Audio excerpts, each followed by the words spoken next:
Bonjour.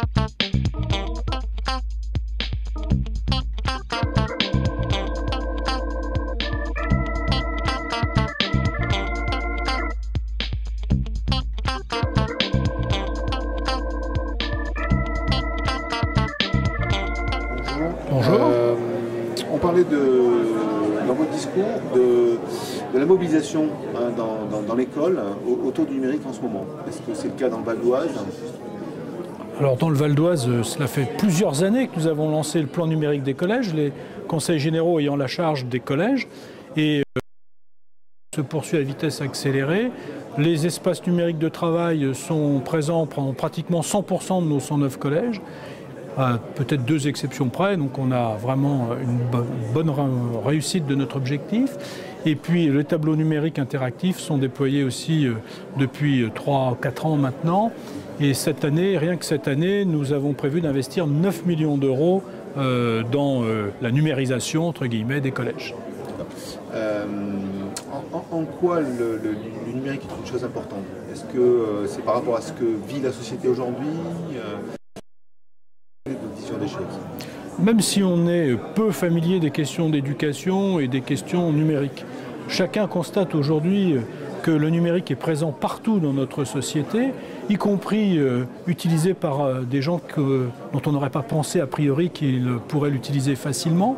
Donc on ne peut pas penser les enfants qui, eux, baignent complètement dans son environnement chez eux, aillent à l'école avec un papier, une gomme et un crayon. Aujourd'hui, pour assurer l'attrait, l'attractivité de l'enseignement, il est essentiel que le numérique soit présent dans nos écoles, dans nos collèges, dans nos lycées. Vous pensez qu'au niveau des enseignants, ça a un impact également, même s'il y en a qui ont du mal à s'y mettre? Je pense que globalement, les enseignants s'y mettent beaucoup mieux que certains ne le pensaient, et j'en suis d'ailleurs très satisfait. Ce que je remarque, moi, parce que nous visitons bien sûr des collèges pour voir à quoi servent les matériels du Conseil général, ce que je vois, c'est une libération de la créativité des enseignants. Il est évident qu'un cours de géographie, par exemple, pour ne prendre que cet exemple, a une toute autre dimension quand il est nourri par des contenus qui sont récupérés sur le web, par des préparations spécifiques de l'enseignant. J'ai pu assister à cela. C'est une autre forme d'éducation, d'apprentissage, beaucoup plus intéressante, beaucoup plus approfondie, beaucoup plus attractive. Et c'est une chance évidente pour nos collégiens. Alors, la préoccupation d'un département, c'est aussi s'intéresser à chaque citoyen et donc peut-être à chaque élève. Est-ce que le numérique permet justement des suivis en fonction des compétences de chaque élève ou éventuellement des problématiques de handicap? Au-delà de l'attractivité, nous entendons de la part d'Éducation nationale régulièrement la prise de conscience qu'il faut faire des suivis individualisés pour certains élèves qui ont plus de difficultés que d'autres. À l'évidence, on ne peut pas offrir un précepteur à chaque élève, mais le précepteur, il peut être numérique avec des outils maintenant de suivi individuel. On en a vu d'ailleurs d'intéressants qui sont présentés sur ce salon. C'était un des intérêts pour moi d'être là aussi. Donc ces outils de suivi individuel existent, ils correspondent à une demande de l'Éducation nationale et je crois que c'est une dimension importante de ce qui est offert maintenant. Par ailleurs, nous avons, nous, conseils généraux, comme cœur de métier, dans nos compétences, toutes les compétences sociales et notamment le handicap. De ce point de vue, tout ce qui peut concourir à l'intégration des élèves handicapés dans de meilleures conditions nous intéresse. Nous avons des expériences en ce sens sur le département, en recherche et développement, qui intègrent d'ailleurs des écoles d'enseignement supérieur qui, avec leurs élèves ingénieurs, travaillent avec nous.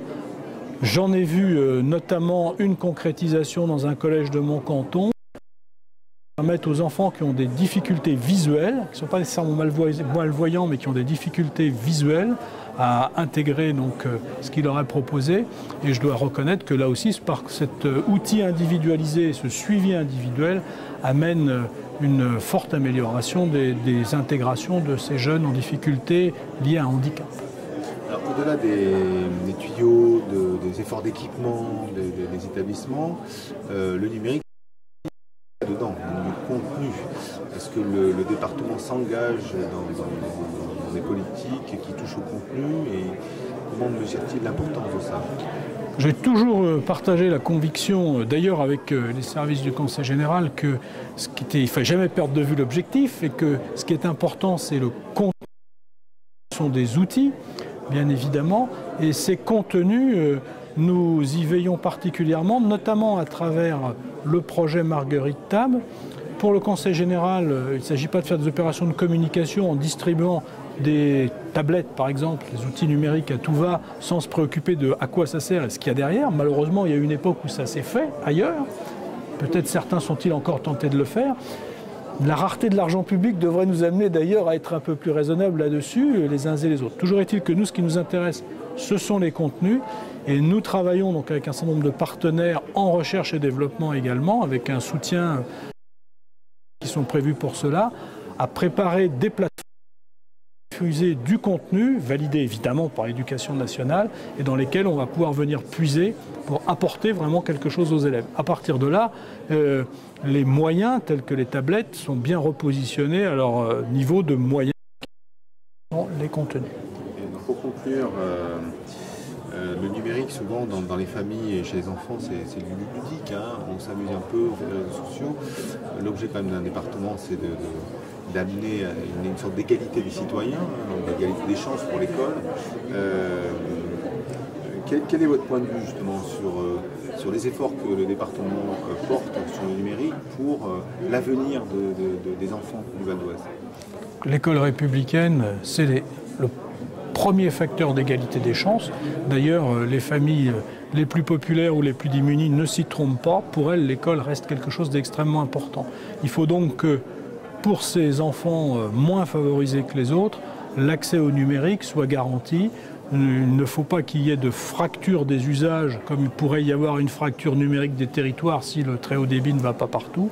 Et pour faciliter cela, nous nous engageons, bien évidemment, à travers ces moyens numériques qui sont diffusés sur l'ensemble des collèges du territoire, et avec aussi la préoccupation qu'il n'y ait pas de fracture des usages, c'est-à-dire que le numérique soit pour certains de loisirs, plus ou moins maîtrisés, et pour d'autres, un moyen d'enrichissement culturel. Ça passe donc par les collèges et par la qualité de ce qu'on peut proposer, notamment dans les contenus.